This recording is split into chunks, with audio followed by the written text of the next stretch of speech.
রুই অথবা কাতলা মাছের মাথা দিয়ে যদি এমন সুন্দর লাউ ঘন্ট হয় তাহলে ভাত অথবা রুটি দুটোর সাথেই দারুণ জমে যায়। প্রথমে আমি লাউ, আলু আর পেঁয়াজ সরু সরু করে কেটে নিলাম। আমার বাড়িতে রুই আর কাতলা দুটো মাছের মাথাই ছিল, তাই আমি দুটো মাছের মাথায় নুন আর হলুদ ভালো করে মাখিয়ে নিলাম। এবার কড়াইয়ের মধ্যে সর্ষের তেল গরম করে নিয়ে মাছের মাথাগুলোকে বেশ লালচে লালচে করে ভেজে নিতে হবে। ওই তেলেই জিরে, তেজপাতা, শুকনো লঙ্কা ফোড়ন দিয়ে থেতো করা অল্প একটু রসুন দেওয়ার পর নাড়াচাড়া করে নিয়ে আলু আর পেঁয়াজ দিয়ে আবার একটু নেড়েচেড়ে ভেজে নিয়ে আর লাউয়ের টুকরোগুলোকে দিয়ে নুন আর হলুদ দিয়ে নেড়েচেড়ে মিশিয়ে 5-7 মিনিট ঢাকা দিয়ে রেখে দিলাম।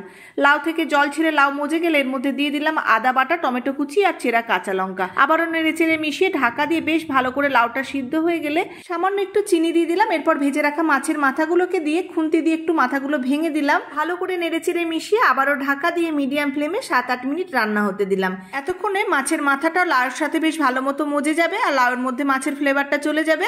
নাড়াচাড়া করে জলটা একটু শুকনো শুকনো করে নামিয়ে নিলাম।